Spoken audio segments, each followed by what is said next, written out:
Muchas gracias, Adrián. Bueno, pues buenos días a todos y bienvenidos al cuarto webinar del Foro de Economía Circular de la Unión Europea para los Estados del Norte. Hoy hablaremos de la nueva economía de los plásticos, repensando el futuro de los plásticos y los envases. Mi nombre es Laura González, consejera del proyecto de apoyo a los diálogos sectoriales Unión Europea-México. Es un gusto para nosotros poder realizar este ciclo de 8 webinars todos los martes y jueves de julio, donde se estará analizando qué es la economía circular, modelos de negocio, fuentes de financiación y su efecto sobre industrias específicas, como es la textil, entre otros temas. Y precisamente del webinar del martes que viene sobre industria textil quiero hacer un pequeño anuncio. No va a ser el martes, va a ser el miércoles 22. El próximo martes, por motivos ajenos a este foro, no va a poder haber webinar y será el miércoles 22, ¿de acuerdo? A la hora de siempre, a las 8 de la mañana hora Chihuahua, 9 de la mañana hora Ciudad de México. Por lo demás, me permito recordarles algunas indicaciones sobre cómo funcionaremos el día de hoy. Les agradecemos que mantengan sus cámaras y micrófonos apagados y que las preguntas que surjan las escriban en el apartado de preguntas y respuestas que encontrarán en su menú de aquí abajo y no en el chat, y que especifiquen a cuál de los panelistas se dirigen, ya que todos estarán contestándolas al final del webinar. Las presentaciones se colgarán a partir de mañana en nuestra web, la misma que usaron para registrarse, y también comentarles que tenemos aquí abajo habilitado el menú de interpretación, porque nuestro primer ponente hablará en inglés. ¿De acuerdo? Entonces, en el menú de interpretación pueden escoger su canal de audio, que puede ser español o inglés. Pulsando sobre él, pues eligen el audio de su elección. Durante la sesión, en ocasiones, les aparecerán pequeñas votaciones y encuestas en pantalla, a las que les agradeceremos que respondan y después mostraremos los resultados. Es importante señalar que si se están conectando a través del navegador y no de Zoom, no tendrán las opciones de escoger idioma ni de contestar las encuestas. De igual modo, deben haber escogido un canal de audio, ya sea español o inglés, para poder participar en las encuestas. Además, al final de la sesión, les pediremos a todos que enciendan sus cámaras para poder tomar una pequeña foto de grupo. Sin más dilación, damos paso a Paola Belabona, oficial de programas de los instrumentos de política exterior de la Unión Europea en México, quien nos dirigirá unas palabras de bienvenida. Muchas gracias, Paola. Gracias a vosotros. Estimados participantes, es un gran placer seguir acompañándoles en esta serie de webinar y promover la economía circular en México y en particular en los estados del norte. Nuestros esfuerzos en este camino no son nuevos. En 2015, la Comisión Europea adoptó un plan de acción para ayudar a acelerar la transición en Europa hacia una economía circular. Y el año pasado, en abril, junto al Gobierno de México, organizamos un diálogo estratégico sobre temas de medio ambiente y también una misión de economía circular con 2 días de seminarios y también una parte de B2B para las empresas. Fue una iniciativa de buen éxito a la cual se han dado varios seguimientos, tanto a nivel federal como a nivel estatal y municipal. Y entre estos, el desarrollo de la serie de webinar a la cual están asistiendo hoy.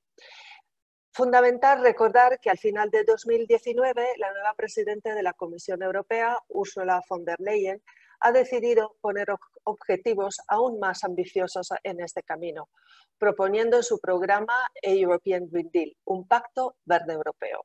El Pacto Verde establece una hoja de ruta con acciones para impulsar un uso eficiente de los recursos mediante un paso a una economía limpia y circular y también restaurar la biodiversidad y reducir la contaminación.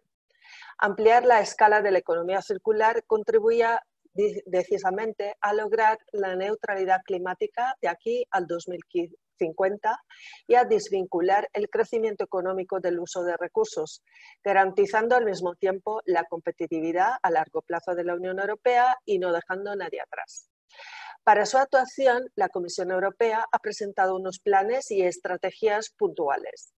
Y entre estos, en marzo de este año, ha presentado una propuesta de un nuevo plan de acción para la economía circular.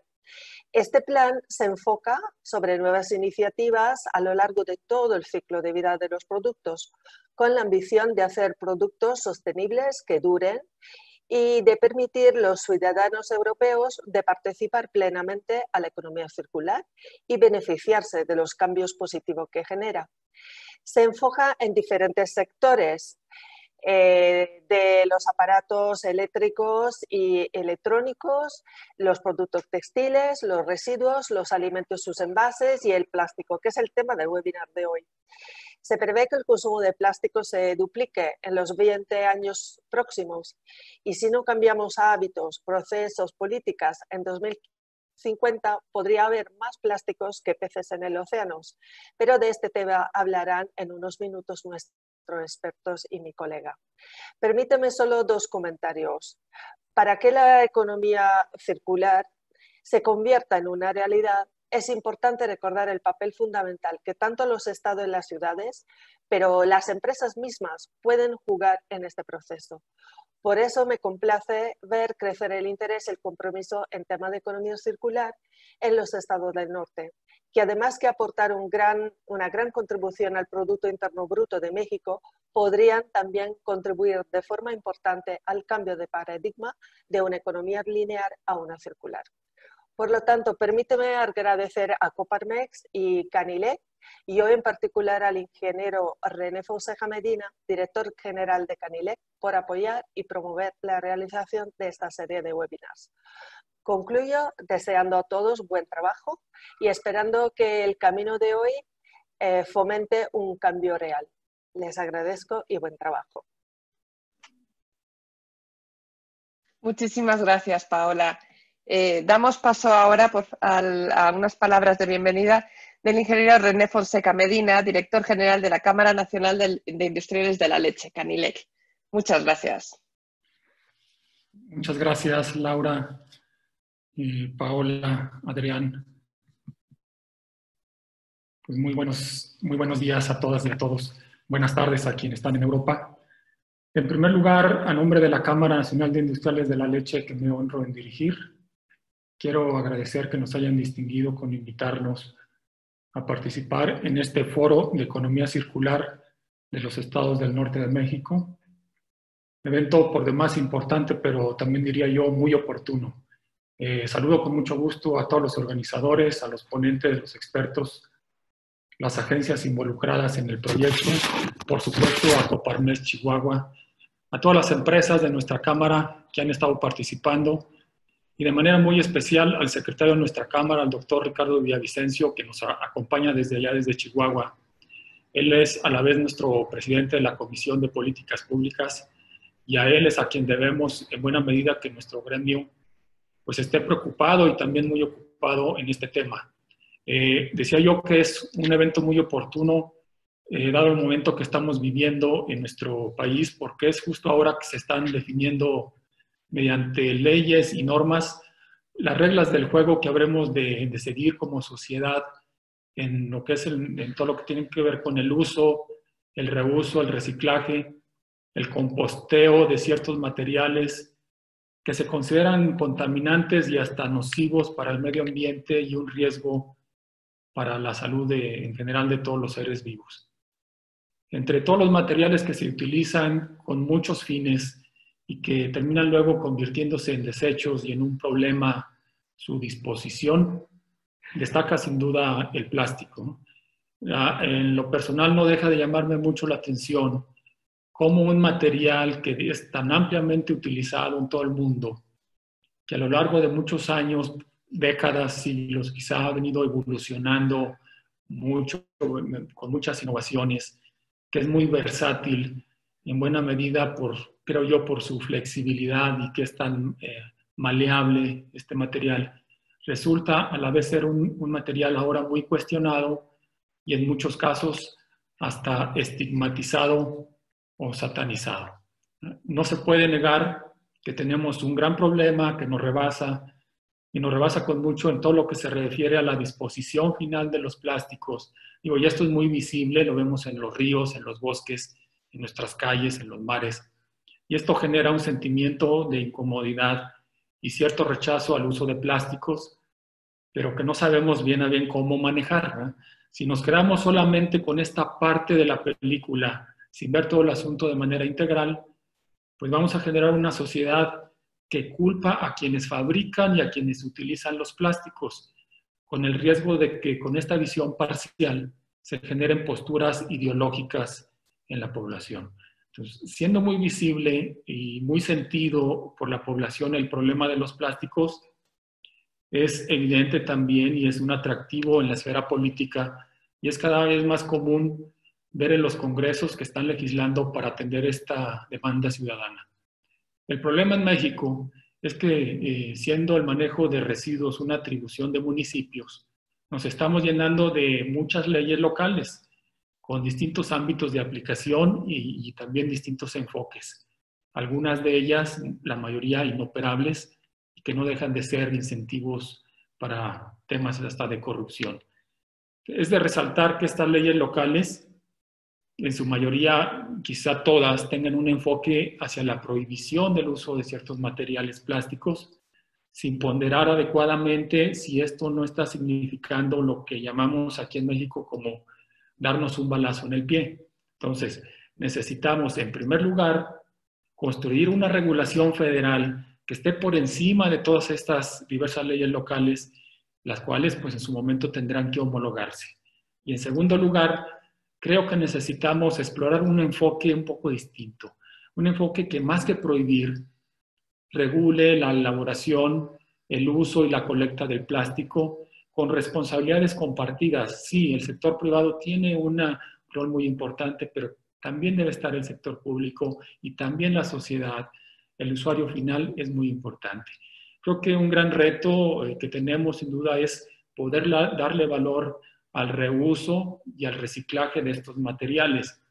Es bien sabido que en México tenemos un alto índice de reciclaje de PET, de aluminio y de otros materiales. Vemos en la gente recolectando, en las carreteras recolectando el PET, recolectando el cartón, el aluminio. Ese es un reto importante en lo cual nos pueden contribuir mucho ahora. Vemos también que estamos ya abriendo un periodo de sesiones en el Congreso de la Unión.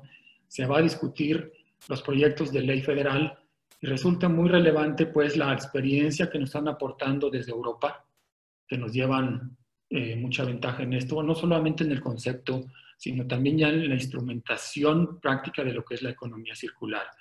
Entonces, la única manera, creo yo, de evitar que prevalezca la ideología y las ocurrencias para tratar esos asuntos es contar con la información objetiva y consistente de los expertos, como la que nos están aportando en este foro, y por eso celebro nuevamente la realización del mismo. Dicho esto, pues no me queda más que reiterar el agradecimiento por parte de la Cámara y gracias por la atención. Muchas gracias. Les solicito ahora tanto al ingeniero Fonseca como a Paola Belabona si pueden prender los dos su cámara para tomar una foto de grupo. Muchísimas gracias.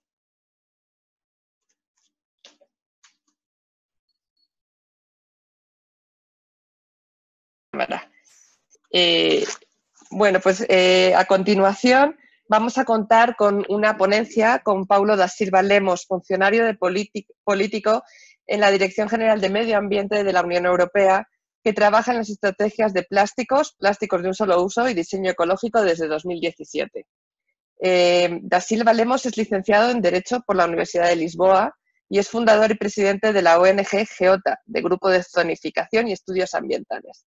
Ha sido secretario general del Comité del Año Europeo de Medio Ambiente entre 1986 y 1988. Ha sido miembro de la Junta de Gobierno del Instituto Ambiental Portugués. Ha sido vicepresidente de la Asociación Portuguesa de Derecho Ambiental, miembro del Consejo Económico y Social, profesor invitado de la Universidad Autónoma de Lisboa y agregado de Medio Ambiente y Clima en la Misión Permanente de Portugal ante la Unión Europea y director general adjunto de la Agencia Ambiental de Portugal y secretario de Estado de Medio Ambiente. Muchísimas gracias. Adelante, señor da Silva. Puede prender su cámara. Solo un pequeño recordatorio a todos nuestros oyentes. Pueden, aquí en el canal de interpretación que tienen aquí abajo, pueden escoger en qué idioma lo escuchen, ya sea español o inglés. Gracias.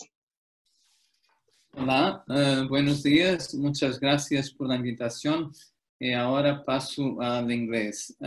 Eu tenho uma apresentação, PowerPoint, indeed I worked in the plastic strategy that was presented in 2018.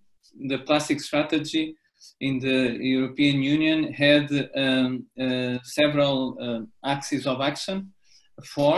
One was related with improving the economics and quality of the plastic recycling, where we foresaw that the biggest problems for the sector not to be sustainable was indeed the need for it to have, next slide please, to promote recycling and also to promote recycled content. And then the other axe of action was related with the plastic waste, the plastic pollution. There is a problem that indeed already was mentioned. The public opinion is very aware. On this, we identified several actions. Some actions we are already implementing. For instance, on microplastics, at the same time that the strategy was presented in 2018, we asked our chemical agency to make an assessment if the microplastics constituted a risk and should be restricted. This was applied to the microplastics that are intentionally added to products. I'm speaking about cosmetics, paints, and detergents. The conclusions of our agency was that indeed a restriction was needed and justified, and we are in the process of eventually proposing this restriction. We also presented at the same time of the plastic strategy a proposal or revision of the Port Reception Facility Directive. That is a directive that promotes that the ships, when they arrive to the ports should have the facilities for them to unload the waste that was generated during the trip. In our study of impact assessment, we calculated that around 20% of the litter in the sea comes from sources at the sea, so fishing boats and recreational boats and so forth. So this directive that was approved last year will contribute for the incentivize the ships to discharge their littering in the ports and not in the sea. The Soup and Fishing Gear Directive, Single-Use Plastic Directive, I'll speak a bit more after. And also we revised our waste legislation, and we increased the target for recycling of packaging of 55% to all member states of the European Union by 2030. Then the third act has to do with the financing and also with the investing. If indeed we want a more circular plastic economy, we have to have more research in new products, to increase the recycling of some products, and for that we prepared for the next framework of financing that will start this year until 2025, a strategic research innovation agenda that is, let's say, the framework for the investment, the funding of research projects. And also we are working in the study of alternative feedstocks than oil or fossil fuels, and we are conducting a life cycle assessment of the alternatives, including bioplastics. And the fourth axe is also important because we recognize that the problem of plastics cannot only be solved by the Europe alone. It's a global problem. Actually, most of the plastic pollution does not come from Europe, but we have to clean our house before asking the others to do the same. And we are supporting, like we are doing now, with these initiatives, bilateral and multilateral initiatives in this area.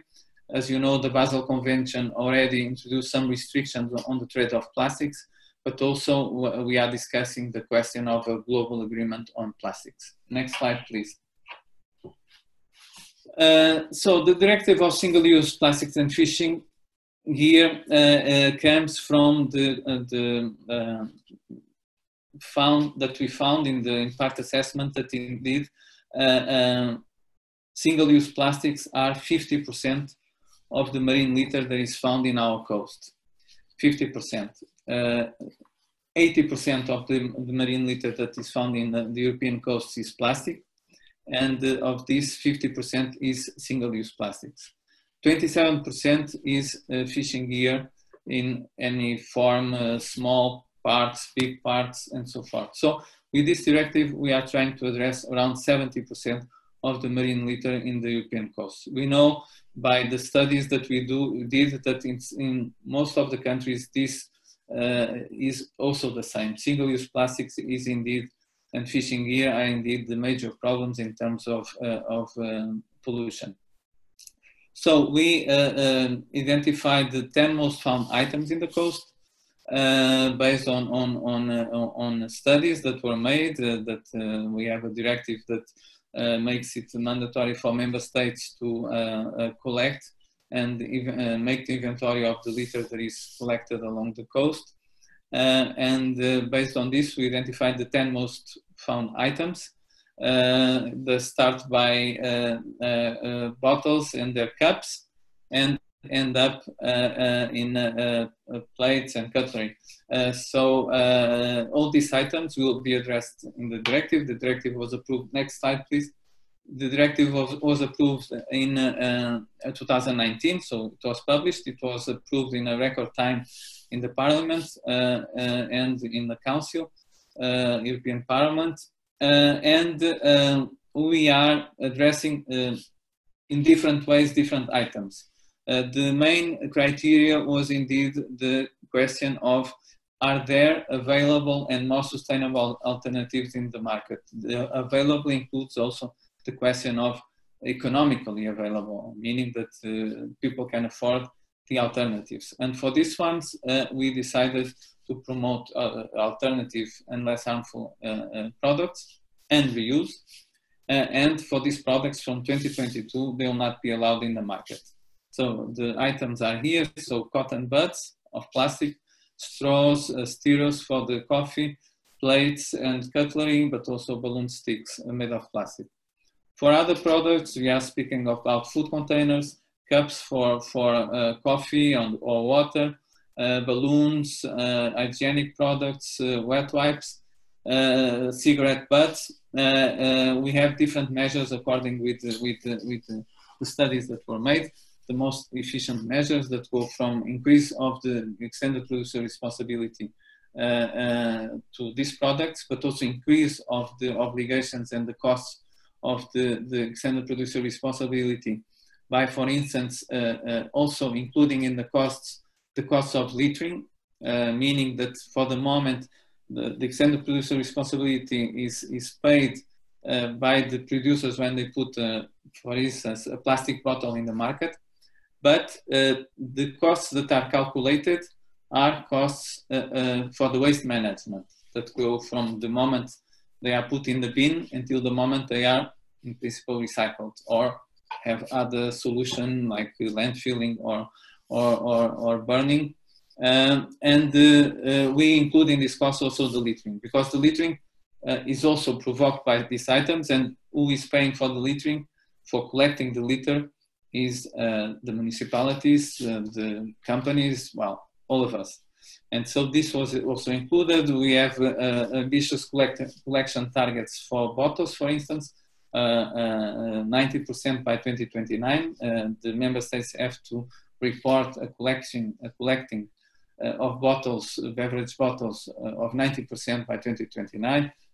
This implies that most of them will have to go for deposit return systems. But also eco-design measures, we will make mandatory from 2024 that the caps of the bottles would be attached to the bottles, meaning that when you open a bottle, you cannot throw away the cup, it remains. We are working on a standard on this, and also reduction targets for cups and food containers. Member states have based on the data they collect until 2022 to reach in 2026 a significant reduction on use of these products. Next slide, please. Well, the plastic strategy, it sets a vision for the future of the plastic sector, a more sustainable future. This was a strategy that was very wide. It had a very wide discussion with all stakeholders, from NGOs to citizens to all the companies, all the lobbies associated with the plastics. At the end, the strategy was received by all these sectors in a very positive mood. We received compliments by all, and also by all political groups in the parliament. We have to implement it. Some of the implementation measures I already mentioned, but we have some studies that will help to implement these measures. The LCA on sustainability of alternative feedstock already spoke to you. It's important, but one of the conclusions of our study, or our studies for the plastic strategy, was that to speak about alternative feedstocks when we have a very low rate of recycling of plastics. In Europe, we have a rate of collection of plastics around 33%, meaning that this is collected for recycling, meaning that a good part of this is not really recycled. So let's say between 15 and 20% of the plastic that becomes waste is recycled. So the most close alternative feedstock that we have for plastics is recycled plastic. We have to increase the levels of recycling of plastic, and at the same time we have to increase the demand for recycled plastic in new products. And this will solve some of the problems associated with alternative feedstocks. But anyway, we are studying bioplastics, we are studying biodegradable plastics and other alternatives that are on the market or at the experimental phase. We are also studying the question of biodegradable and compostable plastic packaging. The comparison between the benefits of the conventional plastic and the biodegradable plastic in agriculture, which give us the best benefits. Biodegradability in open environment, because the single-use plastic directive, one of the most, let's say, controversial decisions of this directive was indeed that we will not consider biodegradable or bio-based plastics as alternatives to plastic. For the directive, they are the same, meaning if we ban straws made of pure plastic, we also ban straws made of bioplastic or bio-based or biodegradable plastic. Because our conclusion is that there are no real alternatives, no real standards that can guarantee that once the biodegradable plastic is placed on the environment, it will degrade in a short period without causing environmental harm. The standards we have that are in the market is mostly based on laboratory conditions, and they are not reliable. Then the essential requirements of the packaging directive, I'll speak about this later. Eco-modulation of fees also, it's important because some countries are already, actually I was in a meeting before where they were explaining also the eco-modulation in the Netherlands. Eco-modulation means is also related with the extended producer responsibility system, means that the fee that you pay on the extended producer responsibility is higher or lower if your product is recyclable or it has recycled content.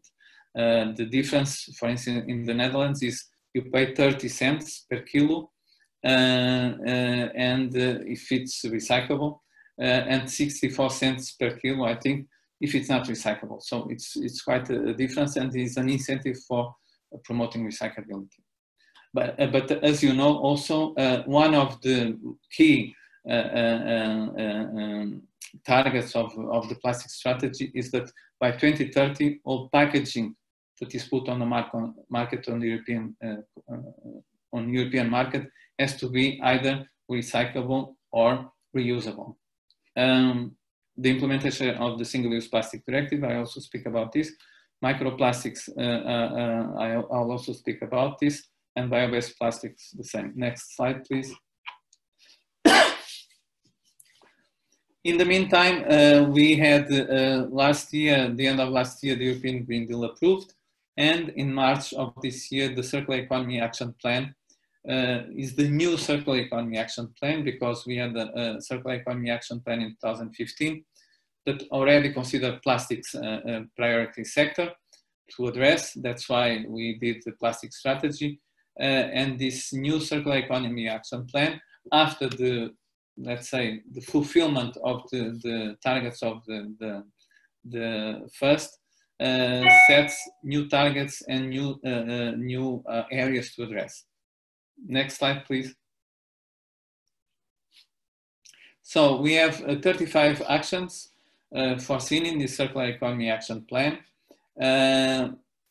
One of the flagship actions is it will be a sustainable product policy that will try that we make products more durable, more recyclable, more reusable, more upgradable, instead of discharging the products very quickly, to inform consumers, we set key value chains to address that we consider priority. Plastics is one of them. Less waste, more value, and also lead efforts for global efforts. The circular economy. Next, please. So for the plastic continues to be a key sector for the strategy, for this new circular economy action plan.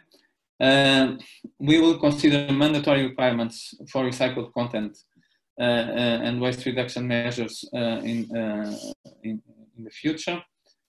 We will address the presence of microplastics because I mentioned that we already asked ECHA to make restrictions on the intentionally added microplastics, and this in principle will be an action that will be in place in 2021.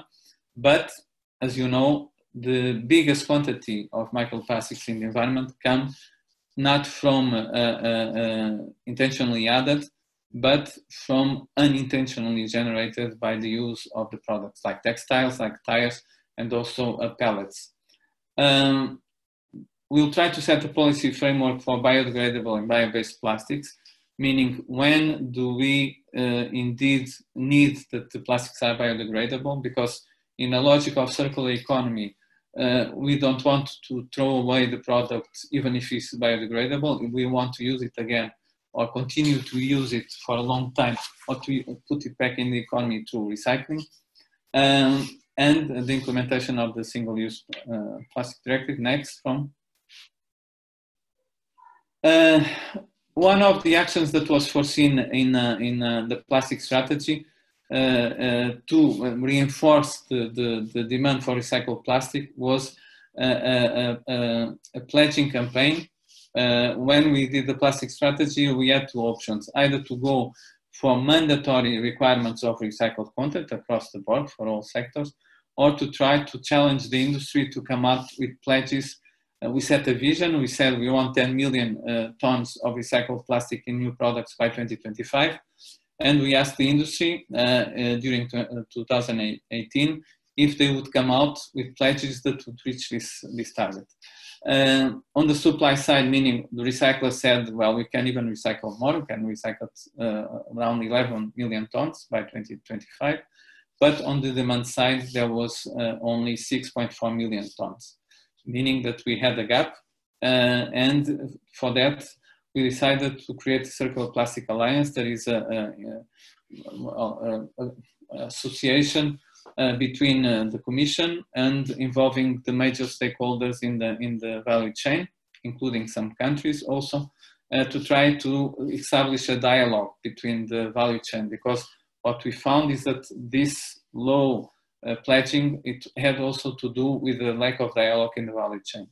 So this Circular Plastic Alliance is working. They signed a declaration in 2019 by 100 organizations.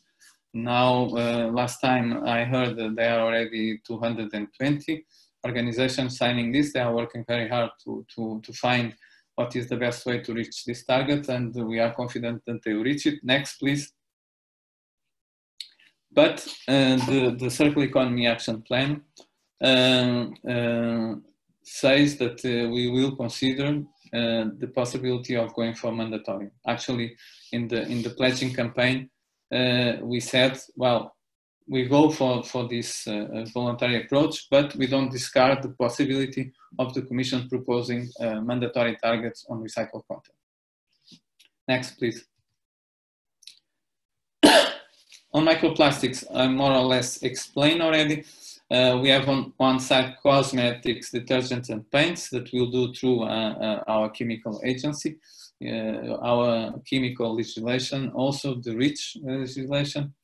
The pellets, we are studying different solutions, value chain certification. We have already an action from the industry that is called Operation Clean Sweep.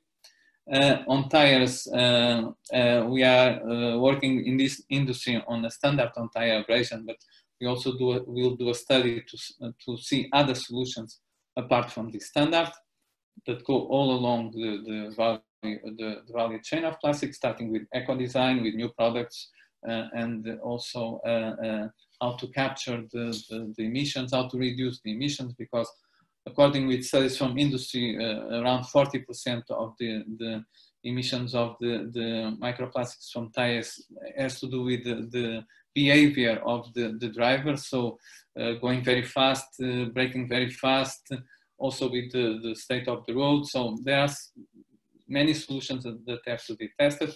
On textiles, the same. The industry is already working on standards to measure the emissions of microplastics, the release of microplastics from textiles.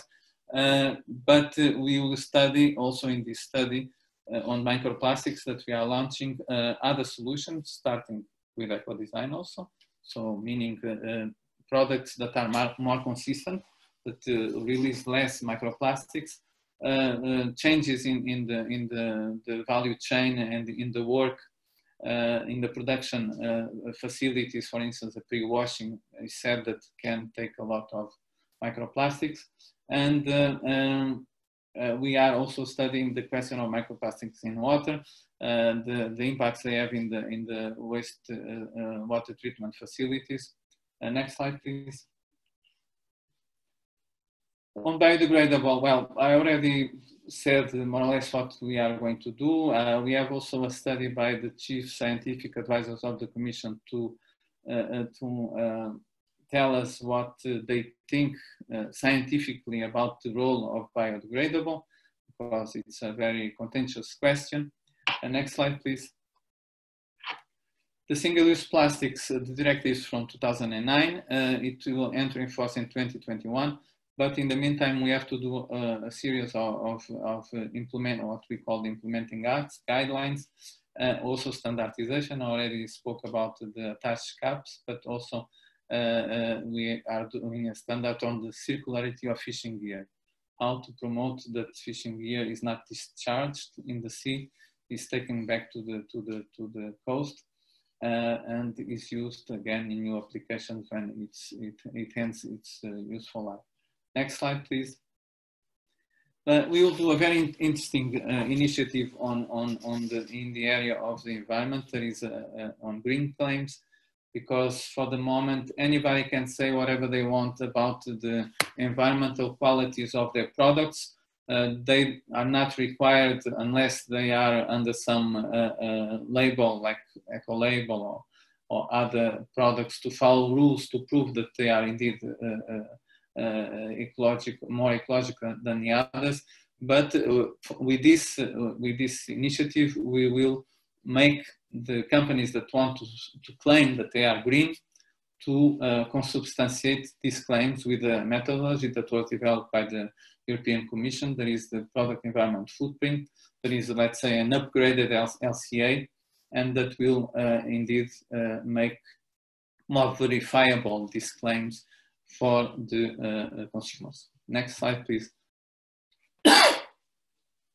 So this I already spoke about the need for all the packaging to be reusable and recycled by 2020. So we'll revise the essential requirements, and we're also working in the food contact legislation in order to make more easy the recyclability of materials. Next, please. There are some of the measures that are being studied in the revision of the essential requirements of the packaging directive that will help to identify and to make the packaging more sustainable, more recyclable, with more recycled content, and also reusable, and to address overpackaging. Next, please.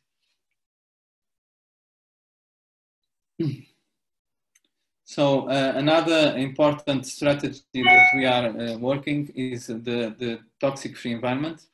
It will be presented soon.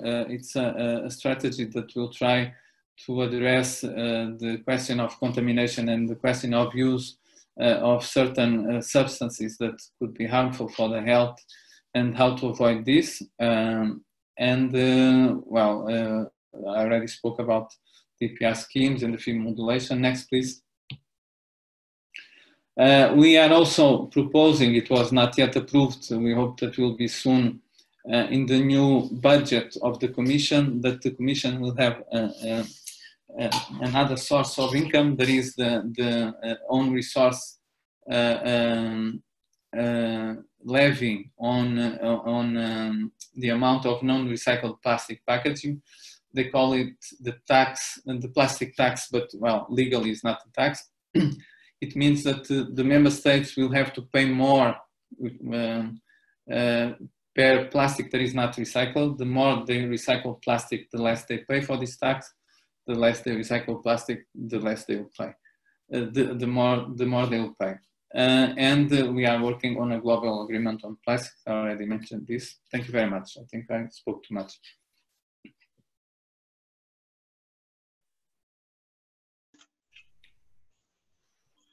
Muchísimas gracias, señor Da Silva. Le pido que ahora que quitemos su presentación de pantalla, deje un momento prendida su cámara para tomarle una pequeña foto. Y ahora proseguimos. Deme un segundito. Yo apago mi cámara para su foto.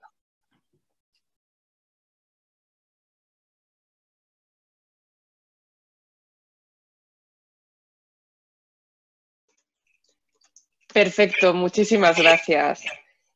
Ahora proseguimos con los siguientes panelistas, que son Juan Lecube y Olatz Noya Gutiérrez, quienes hablarán de un futuro con menos residuos. Juan Lecube tiene una maestría en Ingeniería Industrial con especialización en Energía y Medio Ambiente y es máster en Diseño de Plantas Químicas. Durante sus más de 18 años de experiencia en el Departamento de Medio Ambiente de IDOM, ha participado en desarrollo de planes de gestión de residuos, estudios de factibilidad y proyectos de ingeniería y dirección de obra de plantas de tratamiento mecánico biológico, valorización energética y rellenos sanitarios en todo el mundo, incluyendo México, Colombia, Venezuela, Ecuador y Perú. Actualmente es el director de Residuos y Economía Circular en IDOM. Por su parte, Olatz Noya Gutiérrez es graduada en Ciencias Ambientales y máster en Investigación en Ingeniería Ambiental por la Universidad del País Vasco y con especialización en Análisis de Ciclo de Vida y Ecodiseño por el Basque Ecodesign Center de IOBE. Cuenta con experiencia en proyectos del ámbito de la economía circular y el análisis de ciclo de vida gracias al trabajo realizado para el BSDC, donde ha desarrollado varios trabajos, entre los cuales cabe destacar un planteamiento de indicadores en economía circular para empresas del sector electrónico, realizando el piloto para Iberdrola. Actualmente trabaja en el Departamento de Residuos y Economía Circular de IDOM. Muchas gracias a ambos. Les pido que prendan su cámara y micrófono y adelante. Gracias.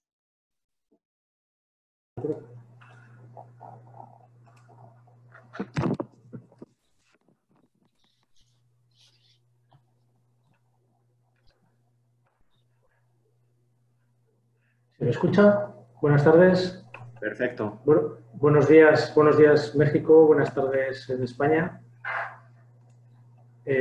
Bueno, antes de nada agradecer el interés de los más de 200 participantes en este webinar, que lo hemos titulado Hacia un futuro con menos residuo plástico. Bien, durante los próximos 45 minutos nos gustaría hacer un recorrido por la problemática actual de los residuos plásticos, la situación actual en México y oportunidades de mejora. Presentaremos además algunos ejemplos de buenas prácticas. En algunos momentos de la presentación vamos a hacer una pausa para lanzaros alguna pregunta y daremos unos segundos para que podáis responder. Y después presentaremos los resultados en pantalla. Para eso nos ayudará Adrián, desde México. Y finalmente, como ya ha comentado Laura, al final de la presentación dejaremos unos minutos para contestar algunas de vuestras preguntas. Para lo cual, como estamos repitiendo, ponerlas por favor en el apartado de preguntas y respuestas y a quién van dirigidas y no en el chat. ¿Vale? Bien, el origen etimológico de la palabra plástico procede del griego antiguo, ¿no? de plásticos o plasein, que significa moldear, conformar. Del latín plasticus, que significa moldear, ¿no? Al final son materiales orgánicos obtenidos a partir del refinamiento del petróleo, ¿no? Y llevan otra serie de componentes como celulosa, carbón, gas natural. Realmente, como hemos visto, la plasticidad del material es lo que da el nombre al plástico, ¿no? Ya que se puede fundir, prensar, extrusionar y se pueden obtener diferentes formas, láminas, fibras, placas, tubos, prácticamente lo que se quiere. Entonces, por introducir con algo de historia, desde los albores de la humanidad, el ser humano se ha esforzado por crear nuevos materiales que ofrezcan beneficios de los que carecen los materiales naturales. La evolución del plástico empezó realmente con el uso de materiales naturales que tenían propiedades plásticas intrínsecas, ¿no? Como la laca o la goma de mascar. El paso siguiente fue la modificación química de materiales naturales como el caucho, la nitrocelulosa o el colágeno. Pero hasta los últimos 100 años no ha sido realmente cuando hemos conocido una revolución y la gran diversidad de materiales completamente sintéticos que reconocemos como los plásticos modernos. Uno de los primeros ejemplos fue el invento de Alexander Parkes en 1862, que se denominó parkesina. Hoy en día prácticamente nadie habla de ella, ¿no? Pero viene de la mezcla de la nitrocelulosa y el alcanfor. Y uno de los primeros utensilios donde comenzó a emplearse la parkesina fue en la fabricación curiosamente, de peines, ¿no? Que hasta entonces se hacían de madera. Más tarde, en 1868, un tal John Wesley Hyatt compró la patente británica y en 1869 patentó en Estados Unidos lo que se conoció como celuloide, ¿no? A partir del cual comenzaron a producirse otros productos como prótesis dentales, teclas de piano y bolas de billar, entre otras cosas. Luego el celuloide ha sido más conocido por ser un componente en todo lo que eran las películas y los films. Y hay una anécdota muy curiosa al respecto, y es que en 1863 un fabricante de mesas de billar publicó en el New York Times de la época un anuncio ofreciendo una recompensa de $10.000 a quien propusiera un nuevo material para la fabricación de bolas de billar. Y es que por aquel entonces las bolas de billar se fabricaban con marfil, y teniendo en cuenta la popularidad creciente de este deporte, se llegaron a consumir casi 500 toneladas al año de este material. Se dice que solo en Sri Lanka, el antiguo Ceilán, donde se conseguía el marfil de mayor calidad, se llegaron a cazar 3.500 elefantes en 3 años. Entonces, la aparición del celuloide permitió reemplazar el marfil, por lo que se da la paradoja de que la aparición del primer plástico pudo llegar a salvar de la extinción a los elefantes, ¿no?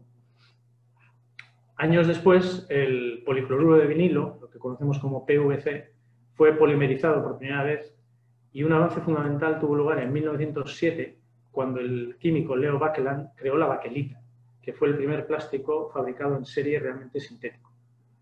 Desde la creación de Baekeland se han creado y desarrollado muchos plásticos, ¿no? Que ofrecen una amplia gama de propiedades y que todos tenemos hoy en día en nuestra casa, en la oficina y en el coche. Bien, en la actualidad existen miles de polímeros para diferentes aplicaciones, desde el polietileno, que es fuerte a prueba de humedad y que se ha convertido en indispensable en el sector de envases, como materiales como el teflón, que es un antiadherente presente en nuestros utensilios de cocina, o el Kevlar, que es ligero y resistente, capaz de tener incluso una bala. Atendiendo a la reciclabilidad del plástico, estos se agrupan en 7 categorías. La 1 sería el polietileno tereftalato, conocido como PET, que principalmente se utiliza para botellas de bebidas, botellas de agua principalmente. El polietileno de alta densidad, para recipientes de líquidos. El PVC, que puede ser para fabricación de tuberías, ventanas y artículos diversos. El polietileno de baja densidad, para la fabricación de bolsas, porque se caracteriza por ser un material muy ligero y resistente al agua. El polipropileno, que puede ser para recipientes tipo Tupperware o carpetas. El poliestireno en el sector de la alimentación, etc. Dentro de este último grupo, el 7, que se denomina otros, pues tienen cabida categorías como elastómeros, plásticos de ingeniería y los cada vez más presentes en nuestro mundo, como son los bioplásticos, ¿no? La aparición del plástico ha traído consigo muchos beneficios a la sociedad, eso es clarísimo, ¿no? Tal y como escribió un historiador americano, Jeffrey Meikle, al reemplazar materiales difíciles de encontrar o caros de procesar, el celuloide, y por extensión el plástico, ha contribuido realmente a la democratización de los bienes de consumo. Hoy en día el uso de polímeros es indispensable en nuestras vidas, en sectores como la sanidad, para fabricar guantes, mascarillas, jeringuillas, tubing, en automoción, permite aligerar el peso de los vehículos y, por tanto, ahorrar combustible y reducir emisiones. Es indispensable para la fabricación de envases y embalajes de alimentación, en prendas del sector textil. Bueno, lo cierto es que a día de hoy se generan 380 millones de toneladas de plásticos, ¿no? en sectores como el packaging, o envases y embalajes, que viene a ser un 30%, en la automoción un 14%, en el hogar, ocio y deportes un 10%, un 9% en textil, 4% en aparatos eléctricos y electrónicos y un 25% en otros. En fin, a fin de cuentas, que en menos de un siglo hemos pasado de consumir productos naturales como la madera, los metales y otros orgánicos como lana, fibras vegetales, a estas cifras tan espectaculares que, volviendo a hacer un símil con los elefantes, equivalen al peso de 1 billón de estos paquidermos.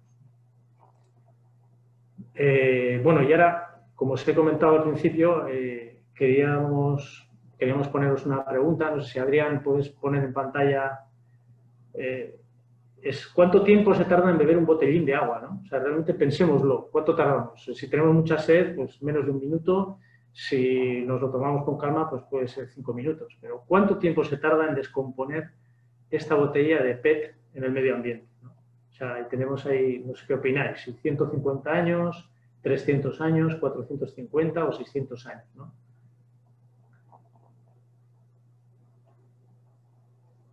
Bueno, damos unos segundos y...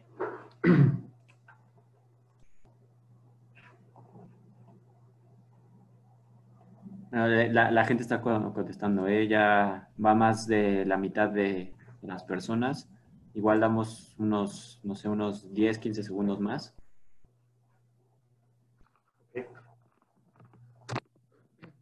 Vale.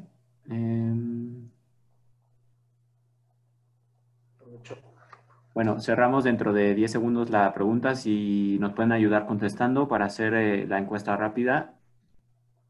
Y bueno, gracias. Ahora cierro la votación y aquí van los resultados.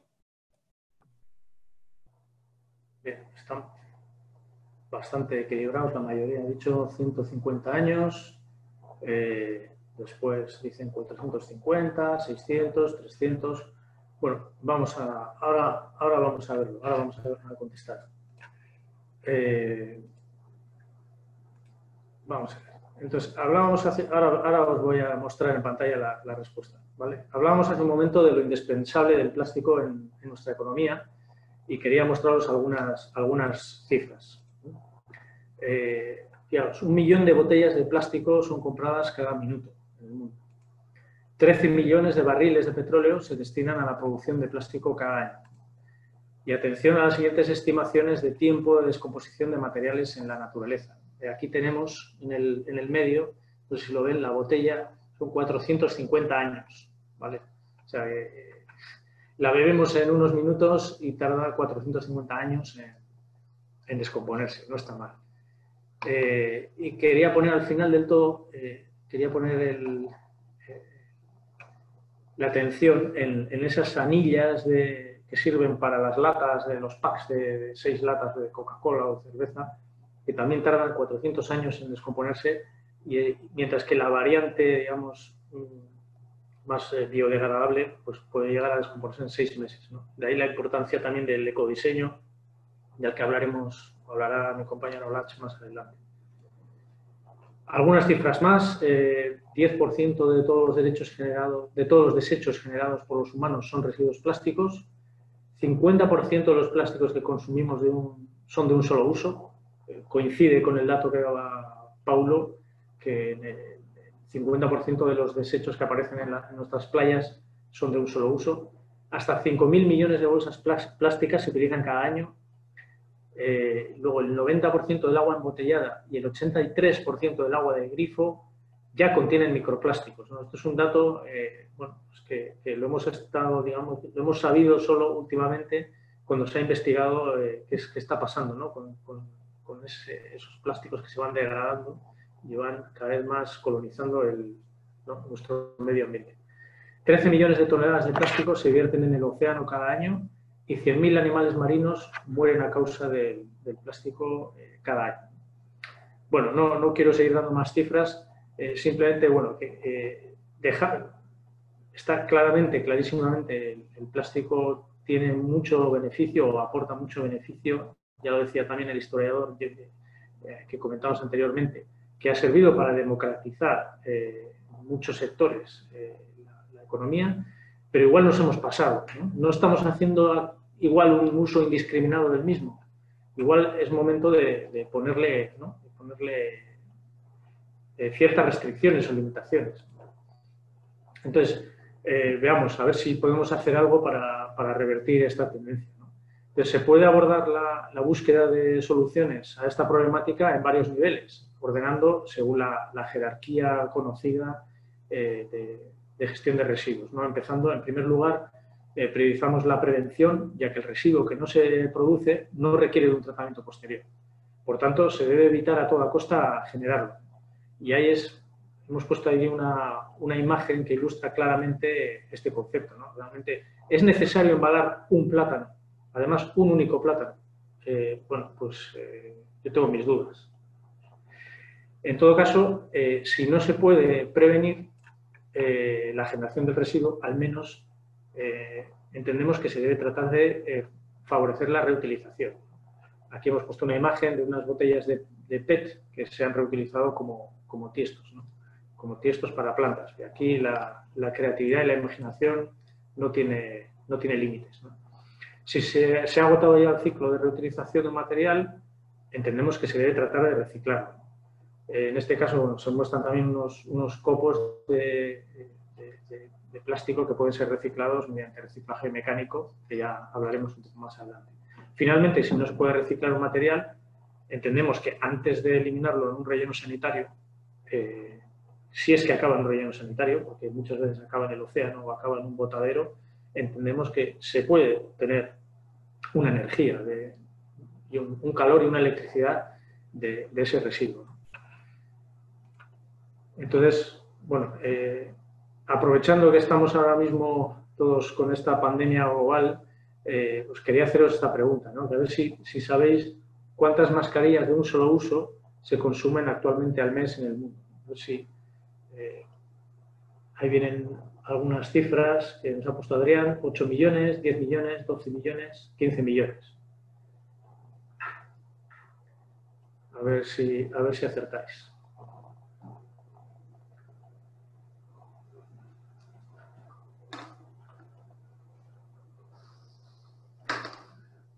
Igual, estamos dando unos segundos para que contesten la encuesta. Hay 4 opciones, entonces dejaremos abierta la encuesta unos 30 segundos más, por favor. ¿A qué tipo de mascarilla se refiere esta pregunta? Los cubrebocas que conocemos en México con el nombre de cubrebocas. Vale. Gracias.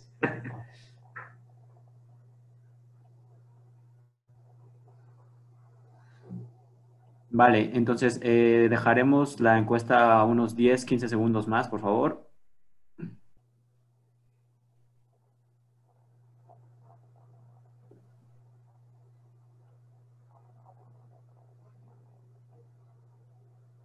Muy bien, entonces el 80% de las personas respondió. Aquí van los resultados.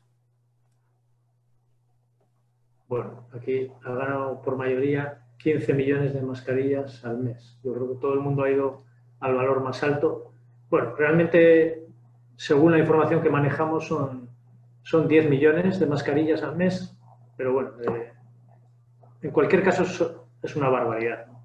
Una cantidad enorme de mascarillas. De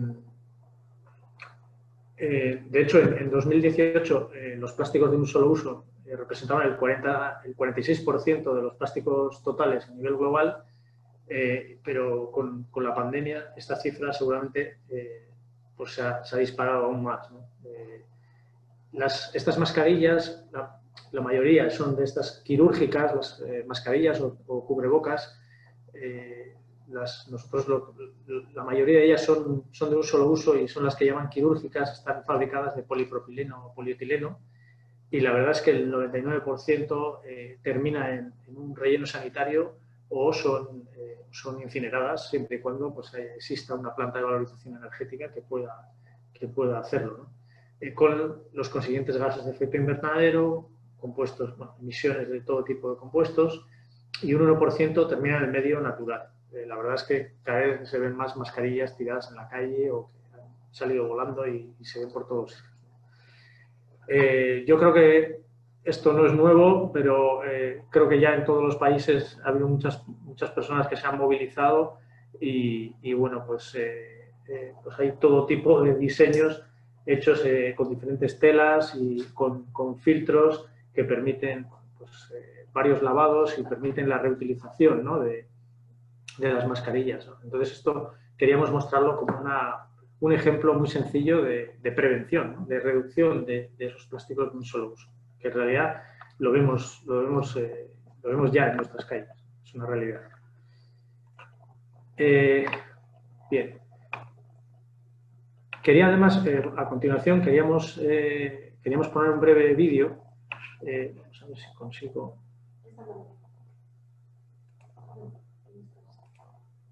Bien. Queríamos poner un breve vídeo sobre una experiencia de... No tiene audio, lo siento. Ya os voy teniendo subtítulos y yo os voy contando. Es una experiencia de reutilización de envases de comida que se está implementando en varias universidades de Estados Unidos. Esta en concreto es de la Universidad de la Merced. La idea es tratar de reducir los envases de un solo uso que se emplean en los comedores de las universidades y colegios. Para ello, pues, bueno, se utilizan contenedores de polietileno de baja densidad o polipropileno que posteriormente se retornan, se lavan y se reutilizan de nuevo. De este modo se están evitando el uso de 350.000 recipientes desechables cada año. Y el sistema es muy curioso, es un sistema que en Europa lo conocemos como Sistema de Depósito, Devolución y Retorno, o SDDR, y funciona con la misma tarjeta magnética que utilizan los estudiantes al tomar prestados libros en una biblioteca. Entonces luego los recipientes, una vez devueltos, se lavan y se reutilizan. Son ideas sencillas, realmente la dificultad es implementarlas porque realmente pueden tener un impacto muy positivo. Bien, hemos hablado de la reducción, hemos hablado de la reutilización. El siguiente escalón de la jerarquía, vamos hacia abajo, es el reciclaje. Entonces, el primer obstáculo que nos encontramos a la hora de abordar un proceso de reciclaje es precisamente la reciclabilidad del producto. Ya lo comentaba antes Paulo, que se está trabajando en esa dirección, tratando de, por lo menos, establecer unos objetivos de reciclabilidad, o al menos mediante la ecomodularidad de las tarifas en sistemas de responsabilidad ampliada del productor, pues tratar de premiar o incentivar a aquellos fabricantes o productores, distribuidores que bueno, pues que están optando por envases que son reciclables, ¿no? Y de ese modo pues pagan unos honorarios más reducidos que aquellos que optan por envases no reciclables, ¿no? Otro obstáculo que solemos encontrarnos a la hora de reciclar es que los residuos de origen plástico pueden llegar mezclados con otros residuos y por tanto deben ser preprocesados en una planta de selección o triaje que gracias a equipos como separadores ópticos pueden ser segregados en diferentes fracciones, ¿no? Recordemos las 7 categorías que veíamos al principio, los triangulitos famosos que todos conocemos. Una vez separados los plásticos en las diferentes fracciones, se procede a su reciclaje. Bien. Actualmente, en el 99% de los casos, el proceso empleado es el reciclaje mecánico, que consiste en calentar y fundir el residuo, regranularlo para que pueda servir de materia prima en procesos de fabricación de moldeo por inyección. Sin embargo, el reciclaje mecánico no es posible para todos los polímeros y por eso cada vez se habla más del reciclaje químico como vía para incrementar este porcentaje de reciclaje. Entonces, bueno, principalmente hay tres tipos de reciclaje químico. Uno es extracción a base de disolventes, que permite extraer el polímero inicial. Se puede emplear para elementos como el PVC, el poliestireno o poliolefinas. Luego existe otro proceso que es la depolimerización, donde mediante la aplicación de calor se pueden romper los enlaces para obtener los monómeros iniciales. Esto puede utilizarse para el PET, para el policarbonato, para el poliuretano. Y por último, bueno, pues hay otro proceso que se conoce como feedstock recycling, que engloba otros procesos como la gasificación o la pirólisis, que permiten, gracias a es un proceso de combustión, pero con escasez de oxígeno y permite la obtención de subproductos como gases sintéticos o incluso biocombustibles, ¿no? Bien. Bueno, y finalmente, aquellos residuos plásticos que no sean susceptibles de ser reciclados pueden ser sometidos a una trituración, posible secado, y en este punto pueden transformarse en lo que llamamos en Europa un CSR, un combustible sólido recuperado. En otros lugares se llama combustible derivado de residuo. Bueno, ahí hay una serie de connotaciones que el nombre depende muchas veces de si cumple un determinado estándar. En todo caso, este CSR o CDR permite una posterior valorización energética, bien sea en una cementera o en una planta incineradora de residuos, ¿no? Y de esa forma, por lo menos, conseguimos producir calor y o electricidad, ¿no? Así que siempre es preferible antes que depositarlo en un relleno sanitario. No olvidemos que estamos yendo de arriba a abajo en la jerarquía de los residuos, que hemos priorizado la prevención, hemos hablado de la reutilización, el reciclaje y casi en último lugar está la valorización energética justo antes del vertedero. Bien. Bueno, por dar algunas cifras sobre reciclaje, en 2018 en Europa se llevaron a reciclar 9,4 millones de toneladas de residuos de plástico y se llegaron a recuperar más de 4 millones de toneladas. ¿Y en dónde se han podido reintroducir estos 4 millones de toneladas reciclados? Pues principalmente en el sector de edificación y construcción, con un 46%, en el sector de envases y embalajes, con un 24%, en la agricultura, automoción, eléctrico-electrónico, en el hogar, etc. Me gustaría centrarme un poco en cuál es el panorama en México, qué es lo que se ha hecho hasta ahora y qué pensamos que se podría hacer, ¿no?, para lograr un uso racional del plástico y una reducción de los residuos generados. Como veis en pantalla, la estimación es que México genera alrededor de 105.000 toneladas de residuos al día, ¿no?, de los cuales 28.000 toneladas son de plástico. Bien, en México no existe una ley federal ni general que prohíba el uso de bolsas de plástico, por poner un ejemplo de residuos de un solo uso. Sin embargo, y como se puede ver en la imagen, la mayoría de los estados ya han legislado en la materia y han reformado sus leyes locales en el ámbito municipal a través de reglamentos y bandos en muchos casos prohibiendo el uso de bolsas de plástico y en otros pues limitando al menos su uso. ¿Qué otras acciones se están dando? Bueno, pues en 2019, fruto de un acuerdo entre la Fundación Ellen MacArthur, que a muchos os sonará porque es muy activa en la promoción en promover la economía circular, esta fundación, en colaboración con Naciones Unidas, con UN Environment, llegaron a un compromiso global sobre la nueva economía del plástico y ofrecieron una solución que aporta beneficios económicos, ambientales y sociales, ¿no?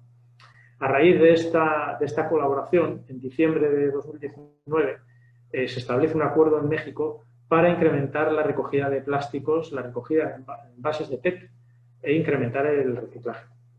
Este es un acuerdo al que se adhieren unas 50 empresas generadoras que suponen un 20% de todos los envases plásticos generados. ¿Y a qué se compromete este acuerdo? Bueno, pues a incrementar para 2025 en un 30% la recogida de plásticos, a incrementar en un 70% la recogida de envases de PET y a incrementar el porcentaje de material reciclado en nuevos plásticos en un 20%. Entonces, para 2030 estos porcentajes se incrementarían al 45%, 80% y 30%. Lo que pasa es que esto es un acuerdo voluntario, ¿no? Entonces, al final, su cumplimiento va a depender, pues, al final de cuentas, de la buena voluntad de las empresas que lo han suscrito. Bien, ¿qué más cosas se pueden hacer? Bueno, pues a continuación os voy a proponer algunas medidas de actuación, ¿no? Para empezar, creemos necesario establecer estrategias y planes que puedan ir acompañados de legislación específica. Para establecer una estrategia o un plan, lo primero que necesitamos es conocer el punto de partida, ¿no? La fotografía actual, o como habitualmente se conoce, la línea base, de forma que sepamos cuánto residuo plástico se está generando y cuál es su tipología o composición.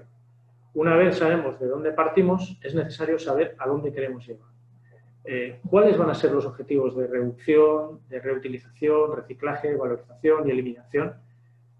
¿Nos quedamos con los porcentajes, con los acuerdos que propone la Fundación Ellen MacArthur y el PNUMA, o vamos más allá, ¿no? Entonces, una vez que sabemos la línea base y fijamos los objetivos y metas, solo nos queda, lo más importante es definir el plan de acciones o medidas que vamos a implementar para conseguir esos objetivos. Además, todo este proceso conviene hacerlo de forma participativa para tener un consenso de todos los agentes involucrados, ¿no?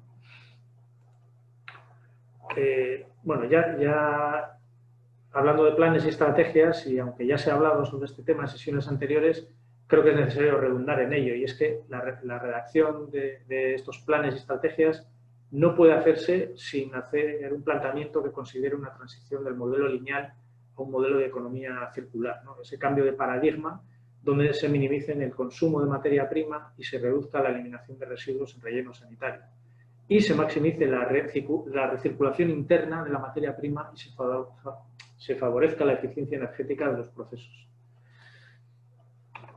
Bien, una de las medidas prioritarias a acometer para favorecer la recogida, reciclaje y valorización de residuos de plástico comienza por una profunda reorganización de los procesos actuales, ¿no?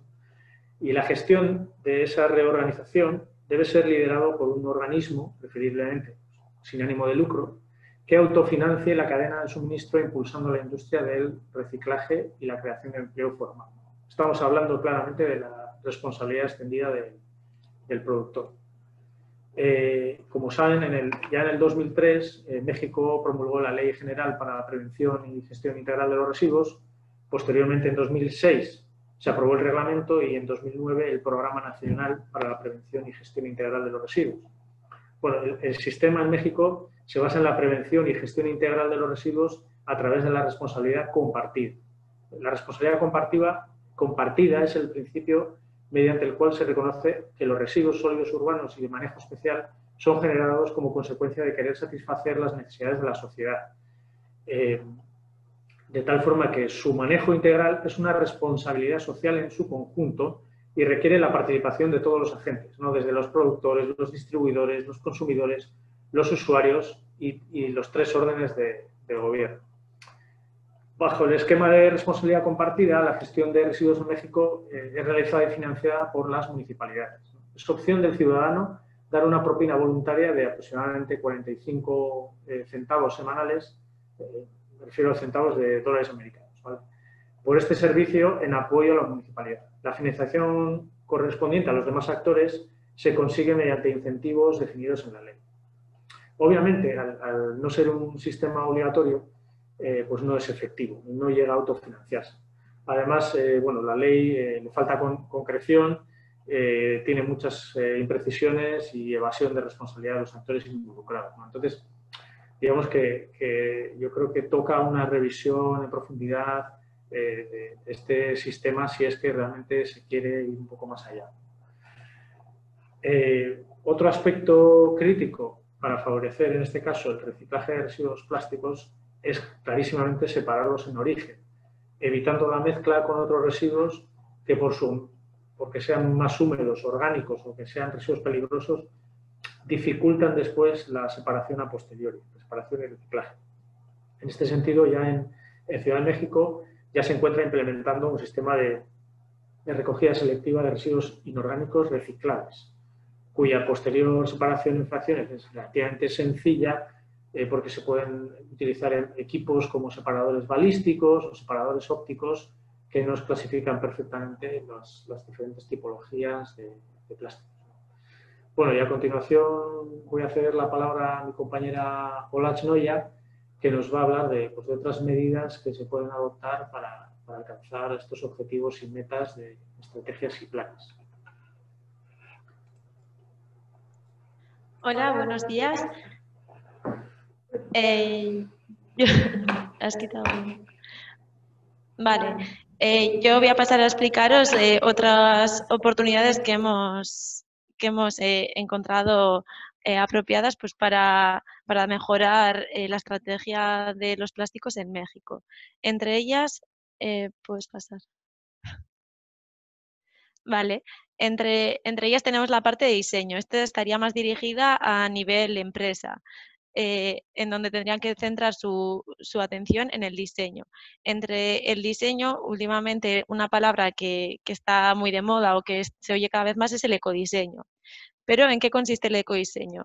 En esta diapositiva os he puesto diferentes productos que han sido o no, pues queda a vuestra decisión que hayan sido ecodiseñados.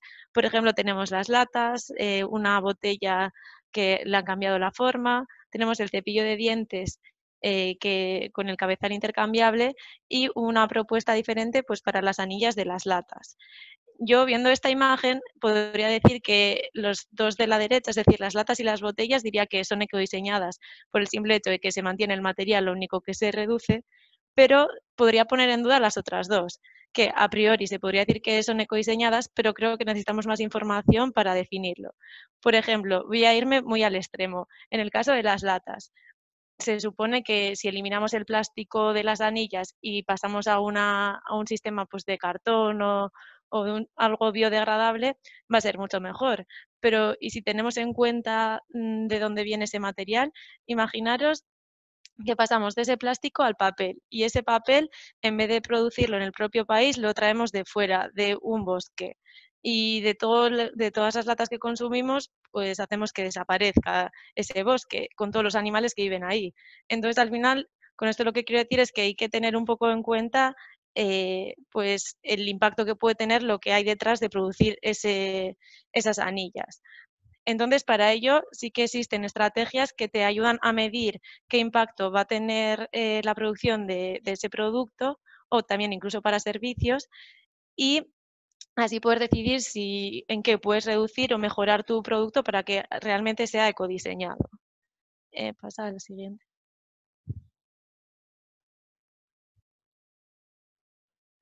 Vale, entonces como herramienta para hacer este análisis de impacto ambiental que va a tener el producto que queremos ecodiseñar, se utiliza el análisis de ciclo de vida.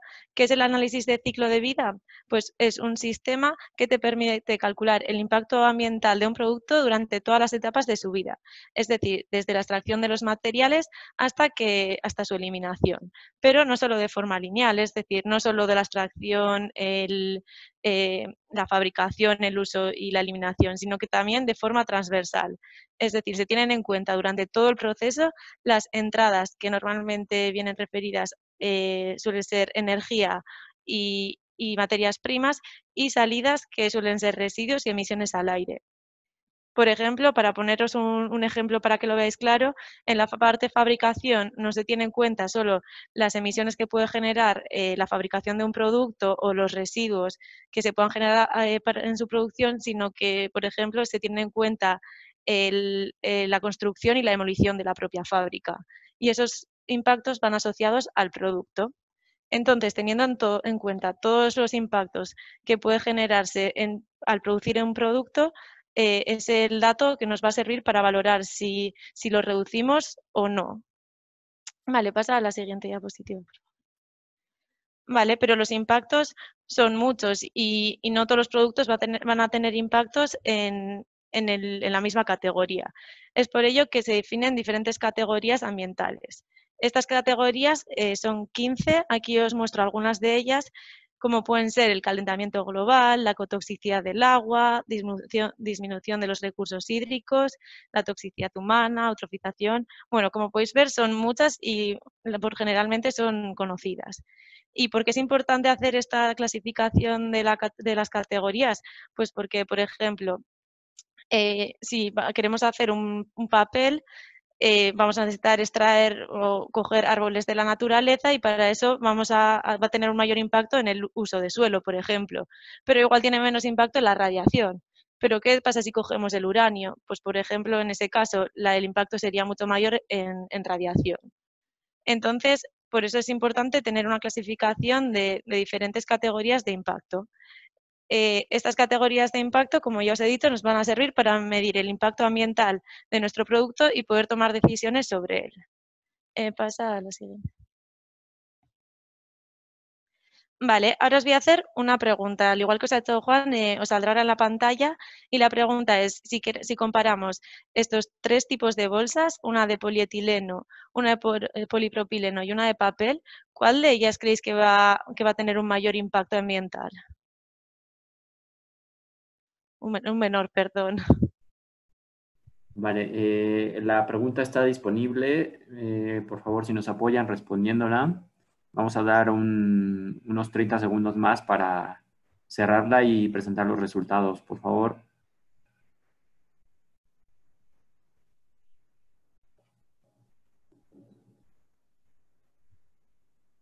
Muy bien.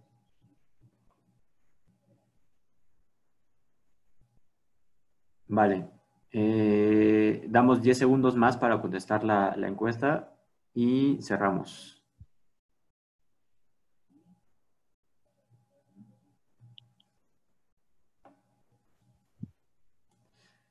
Vale, cerramos la encuesta y acá están los resultados. Vale, la mayoría de las personas habéis creído que la que menor impacto va a tener va a ser la de papel. Luego la de polipropileno y finalmente la de polietileno. Bueno, vamos a ver ahora el análisis de ciclo de vida de estos tres elementos, estos tres tipos de bolsas, y vamos a ver los resultados. Vale, pues aquí en esta gráfica se ha hecho un análisis de ciclo de vida de las tres botellas y abajo podéis ver las 15 categorías de impacto. En color rojo tenemos las bolsas de polietileno, en color verde las de polipropileno y en color amarillo las de papel. Como podéis ver en esta gráfica, bueno, aunque parece que las de papel son las de mayor impacto porque en dos de las categorías sobresalen por encima del resto, en el general de todas las categorías no es la mayor en todos, ¿vale? Entonces, claramente, si analizamos bien el gráfico, la que menos impacto va a tener en un solo uso va a ser la de polipropileno, que es la menor en casi todas las categorías de impacto. Entre las de polietileno y la de, papel, hay que profundizar un poco más, pero sí que es superior, o sea, tiene más impacto la de polietileno. Arriba os he puesto, además de hacerlo en 15 categorías, también hay la opción de calcular una puntuación única que te va a dar un valor para cada uno de ellos. Entonces, en este caso tendríamos la de polietileno como la de mayor impacto, luego le seguiría la de papel y finalmente la de polipropileno. Esto es porque el proceso de fabricación del papel genera muchos impactos, entre otras cosas por el uso del zinc, que su extracción genera un montón de emisiones y por eso en la categoría de mineral fósil, que sería la última columna, la última categoría de impacto, por eso es tan alto. Y también por lo mismo en la toxicidad humana no cancerígena. Por el zinc también se utiliza mercurio y otros elementos que pueden ser tóxicos. ¿Puedes pasar a la siguiente? Entonces, la cosa es que por ser un poco más realistas, hemos pensado en qué uso se le podría dar a una bolsa. Normalmente las bolsas de polietileno suelen ser de un solo uso, por lo que su impacto se mantendría, igual que hemos visto en la diapositiva anterior. Pero las bolsas de papeles sí que pueden durar algo más o menos pues 3 usos le hemos dado. Y finalmente, la de propileno, que es una bolsa que puedes utilizar durante varias veces, le hemos dado 24 usos. Entonces, en este sentido, podemos ver que los impactos asociados a cada una de las bolsas al multiplicar sus usos se reducen. En el caso de la bolsa de polipropileno, al utilizarla 24 veces, su impacto prácticamente desaparecería, quedaría en un único punto. Y las bolsas de papel, al ser utilizadas 3 veces, bajaría 17 puntos. Con esto, ¿qué quiero decir? Que muchas veces sí que se debe reducir el plástico, pero sobre todo el plástico de un solo uso. Muchas veces puede ser más útil utilizar plástico, pero reutilizable, plástico que se puede utilizar muchas veces, que una bolsa de papel que igual le vas a dar menos uso. Por eso no siempre hay que pensar que la solución más fácil es la que tu cabeza te va a decir. La mayoría de las personas habéis respondido que la bolsa de papel iba a ser la de menor impacto, pero realmente depende mucho de los usos que le vayas a dar. Entonces, pasamos a la siguiente diapositiva. Vale, otra de las oportunidades identificadas es la investigación. Como ya ha dicho Juan anteriormente, actualmente tenemos 7 categorías, bueno, clasificamos los plásticos en 7 categorías y la mayoría de ellos se colocan en la parte de conventional plastics, en el gráfico de la derecha, que son plásticos que no son biodegradables y son de origen fósil. Entonces, hay que tirar hacia la otra esquina, donde generemos plásticos que sean basados en productos que no sean fósiles y que sean biodegradables. Para eso tenemos ya algunas alternativas, como el PLA, el PHA o el PBS. Vale, pasa a la siguiente. Otra de las oportunidades que hemos identificado es la educación. Al final, cualquier sistema nuevo que quieras implementar se tiene que basar en la educación y más en este caso en el que el reciclaje, la separación inicial se va a basar en la actitud del pueblo, de los habitantes de cada sitio.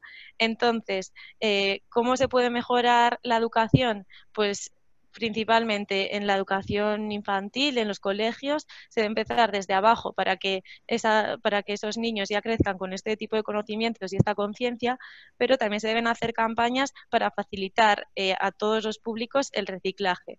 Aquí os he puesto unas alternativas que podrían ser, por ejemplo, identificar en los propios contenedores qué se debe desechar en cada uno de ellos, o en los propios productos en qué contenedor habría que tirarlos. Por ejemplo, aquí utilizamos códigos de colores en el que, por ejemplo, el contenedor azul es el que se utiliza para el papel.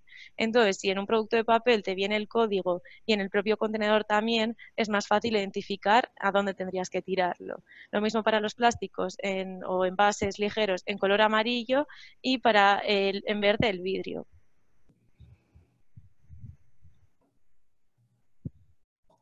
Otra de las oportunidades de mejora sería el ecoetiquetado.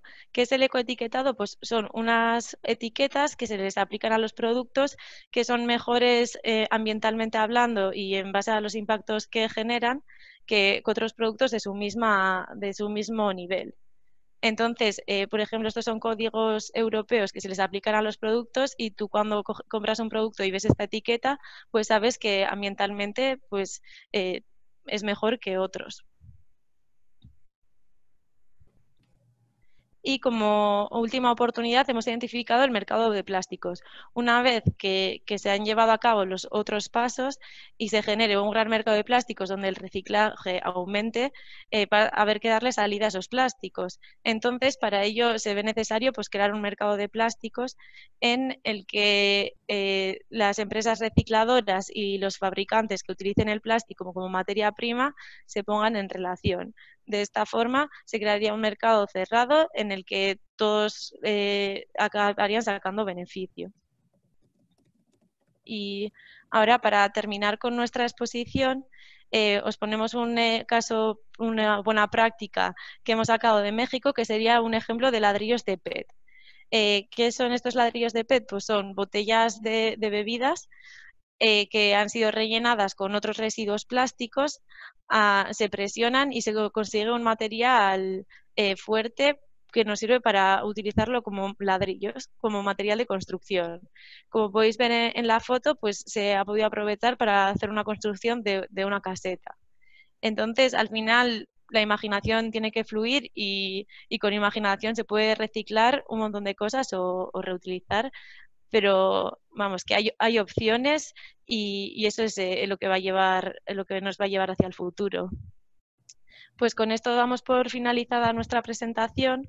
Queremos daros las gracias por dejarnos participar y espero que haya sido de vuestro interés. Ahora tendremos un espacio para responder a vuestras preguntas. No sé si tendremos tiempo de responder todas, pero bueno, haremos lo que podamos y si no, las dejaremos para más adelante y os ponéis en contacto con nosotros y intentaremos responderos a todo. Gracias. Muchas gracias, Olach. Os pido a ti y a Juan si podéis, una vez que retiréis la presentación, encender los dos vuestra cámara para una pequeña foto de grupo con vosotros dos. Ahí abajo dejar de... en lo rojo. Entonces, ahora vamos a tomar una pequeña foto de grupo con los tres panelistas. Por favor, sonrían y después ya pasamos a la parte de preguntas y respuestas. Muchísimas gracias a los tres. Pues como comento, vamos a pasar ahora al turno de preguntas. Les estaremos leyendo las preguntas a nuestros panelistas y ellos contestarán. No se olviden que las preguntas hay que ponerlas en el apartado de preguntas y respuestas y indicar a qué panelistas están dirigidas. Si no da tiempo a contestarlas todas, no se preocupen. Tenemos más webinars por delante, el miércoles y el jueves de la semana que viene y el martes y jueves de la siguiente, y probablemente ahí se puedan dar respuesta a todas sus dudas. Vamos justitos de tiempo, así que no podremos responder a todas, pero haremos todo lo posible, ¿de acuerdo? Entonces, ahora mis compañeros Ricardo y Adrián empezarán a leer las preguntas y a decir a quién van dirigidas. Muchas gracias. Thank you, Laura. So this is going to be a question for Paulo. I'm going to speak in English. You can have the interpretation in the menu below. So what is the official posture in the EU regarding oxo-biodegradable additives for plastics?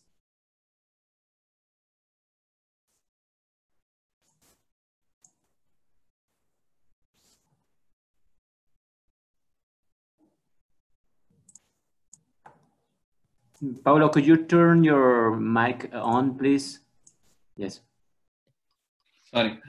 Oxo-degradable plastics will be banned from 2021 in the market of the European Union, according with the Directive on Single-Use Plastics. This is based in studies that found that the degradation of the oxo plastics is not a full degradation and they become microplastics. So we are creating a new problem and not solving a problem with oxo-degradable. That's what the scientists told us, and they'll be banned from 2021. Thank you, Paulo. So another one. What is the current regulation policy in the EU regarding the incorporation of recycled content in food packaging applications? And what are the future plans? Indeed, we have the regulation that we have a regulation on food contact legislation that foresees in what conditions recycled plastic can be considered as food contact. For the moment, only PET is accepted as recycled plastic. We are revising the legislation on food contact materials precisely to try to incorporate the possibility of other plastics being considered also food contact, and in what conditions they will be considered food contact. This is also because in the Single-Use Plastic Directive, we established recycled content, mandatory recycled content for bottles.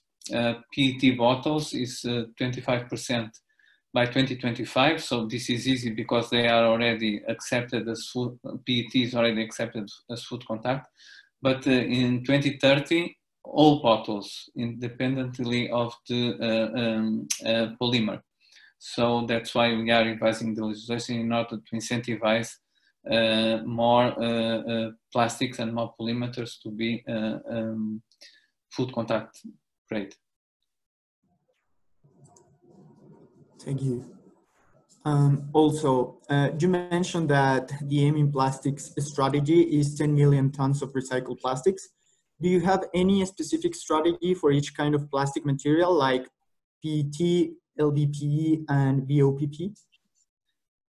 This target is across the board. So we set this 10 million tons for all kinds of polymers. But we don't establish quotas. If this will be reached only by PET, what we try to incentivize is all sectors to participate in this. And in the Circular Plastic Alliance that is preparing this target, to achieve this target, we have representatives from all sectors, from automobile, beverage sector,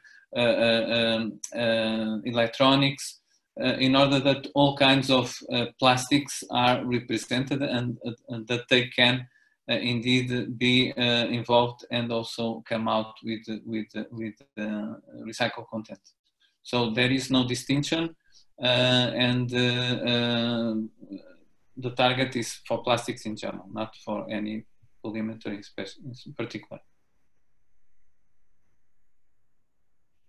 Okay, thank you, Paulo. And now we're going to take some questions from the audience to Olat San Juan. Bueno, las voy a leer en español. Hay un par, para iniciar, un par de preguntas para Juan. Nos preguntan, ¿existe alguna iniciativa con respecto a los plásticos de un solo uso con riesgo biológico infeccioso como jeringas, guantes? Siguiendo con este tema de la pandemia. Bueno, yo creo que ahí, si tenemos que darle una prioridad a la salud frente al reciclaje de unos productos de un solo uso, yo creo que claramente tenemos que optar por asegurar la salud de las personas, ¿no? Además hay una normativa muy clara. Cualquier producto que tenga un riesgo biológico, lo habitual es tratarlo como tal, ¿no? Y suele ser un tratamiento en autoclave con vapor a alta presión y temperatura o una incineración de ese residuo, ¿no? O sea, ahí yo creo que no hay muchas opciones. Ok, gracias. Otra pregunta es, ¿cómo es que se ha calculado el tiempo en que se descompone el PET? 450 años, y el plástico no tiene ni 150 años de haber sido desarrollado. Sí, es buena pregunta. Bueno, hay lo que se conoce como ensayos de envejecimiento acelerado que permiten simular pues, condiciones en laboratorio pues, que no se dan en el día a día, ¿no? En la vida real, ¿no? Y de esa manera lo que se hace es, bueno, se hace una extrapolación y se hace una estimación de lo que tardaría en degradarse un material. Básicamente esa es la razón.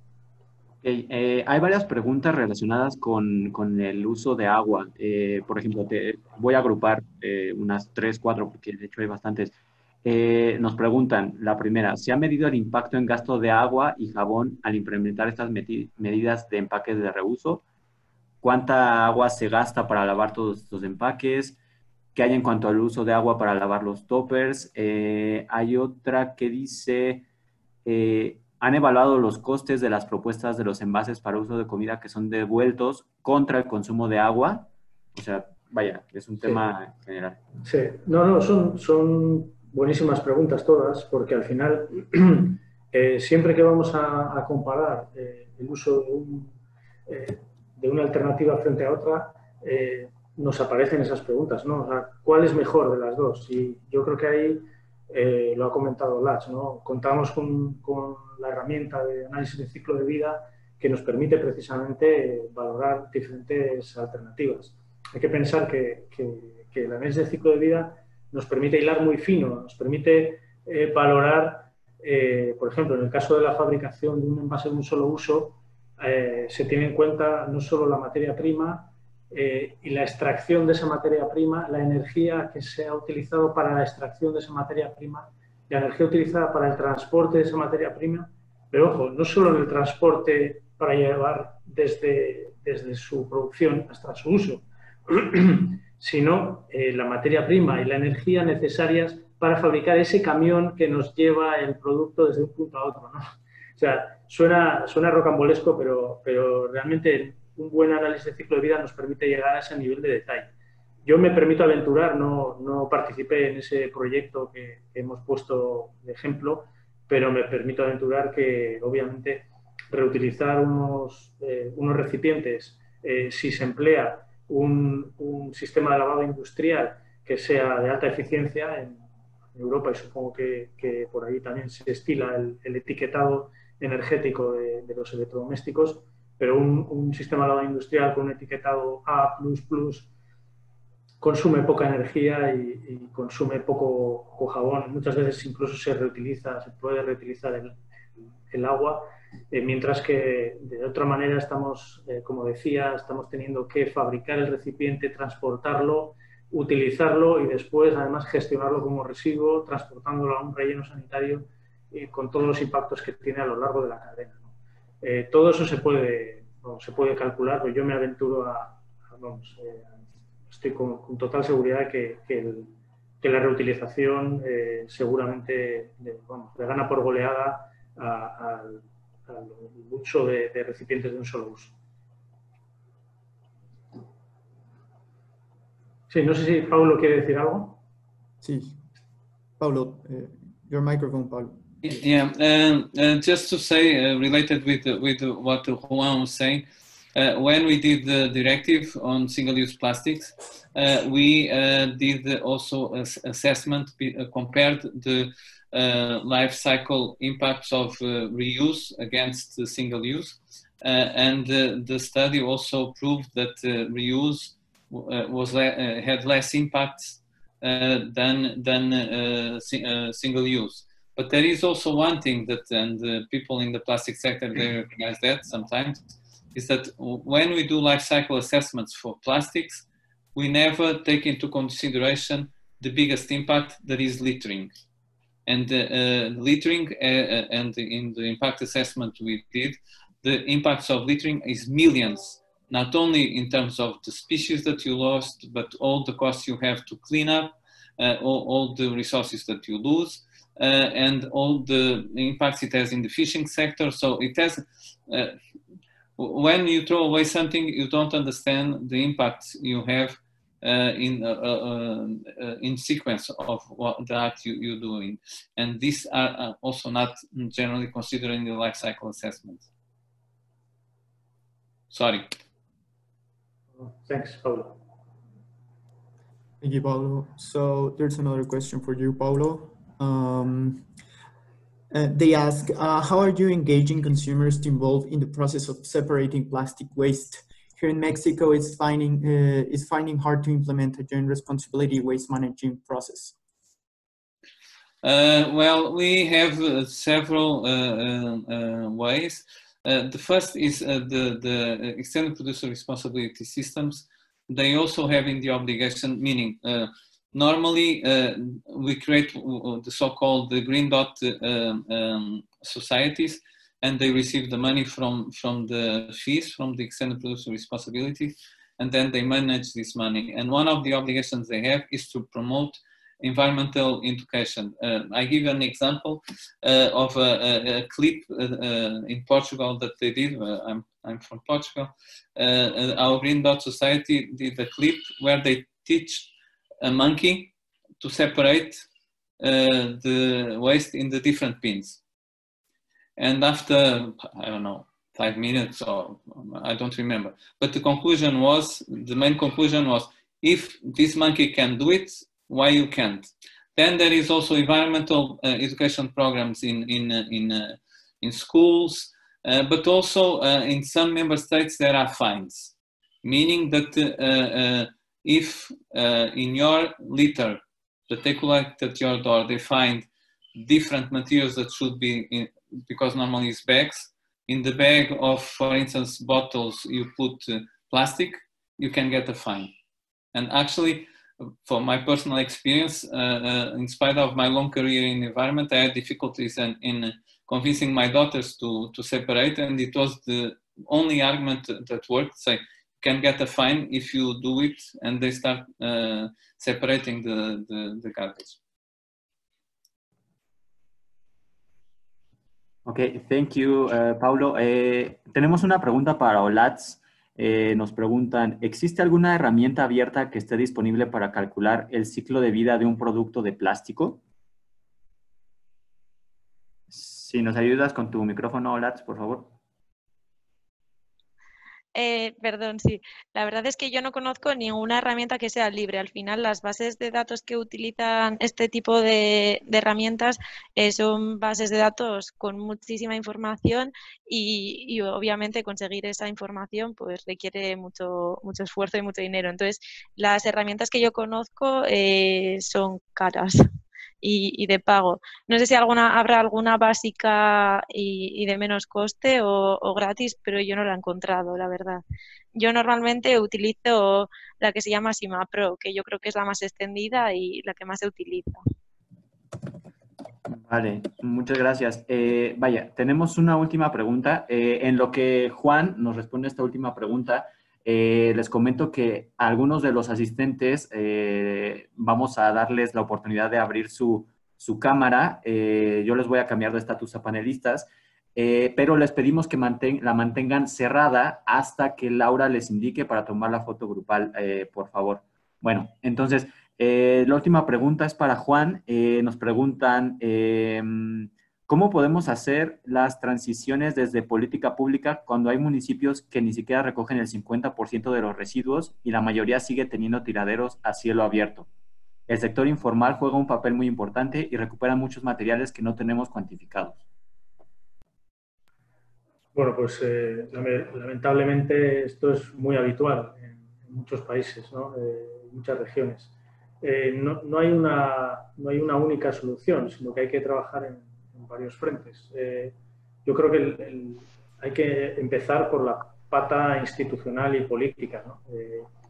Porque lo principal es tratar de comprometer un presupuesto municipal o estatal para mejorar la gestión de los residuos, incluso una revisión de las tarifas.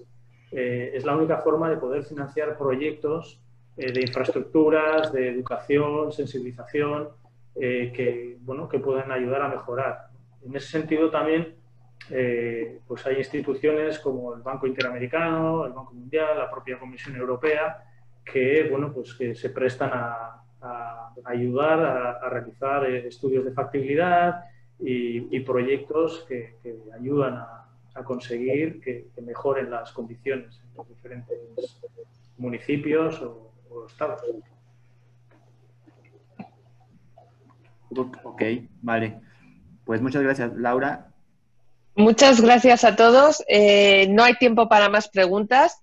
En lo que seguimos autorizándoles para que me prendan la cámara cuando yo les indique, les recuerdo que, aunque hoy no hayamos podido contestar a todas las preguntas que nos han hecho, todavía tenemos 4 webinars por delante en donde podrán hacer más preguntas. Y es donde, además, durante las ponencias probablemente se respondan muchas de sus dudas.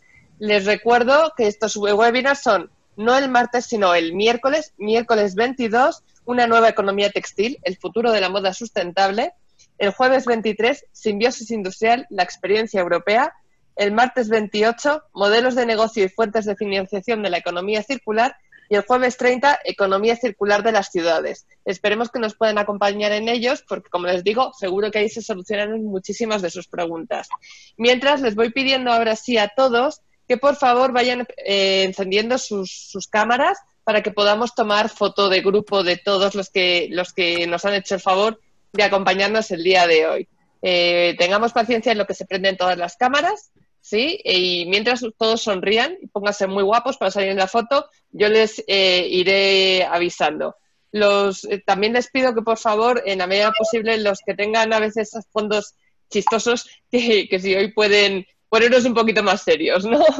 Muchas gracias a todos. Yo les aviso cuando ya se hayan tomado las fotos y ya pueden apagar la cámara. Mientras, paciencia y sonrían.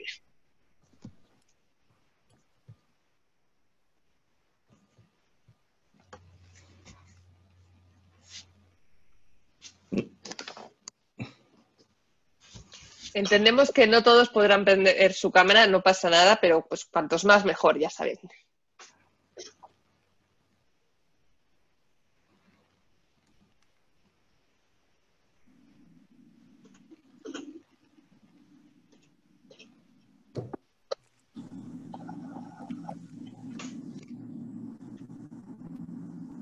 Vale.